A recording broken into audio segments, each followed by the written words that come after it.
I have a Hustler mower Super Z, keeps draining the battery, and I just bought a new battery and does the same. What can I look for?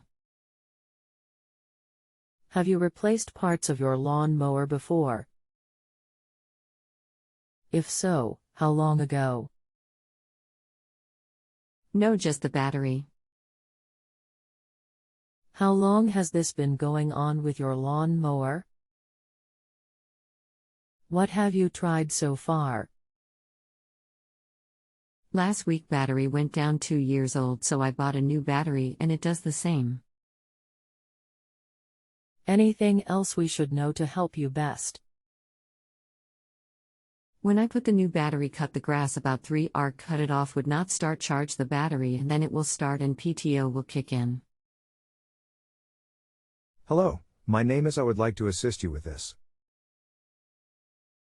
It sounds like your battery charger/diode has shorted out, and is allowing the battery to backfeed into the stator, or the charger/diode is blown and simply not charging the battery. The PTO clutch on your mower is electric, and would wear a battery down pretty fast if it is not being charged.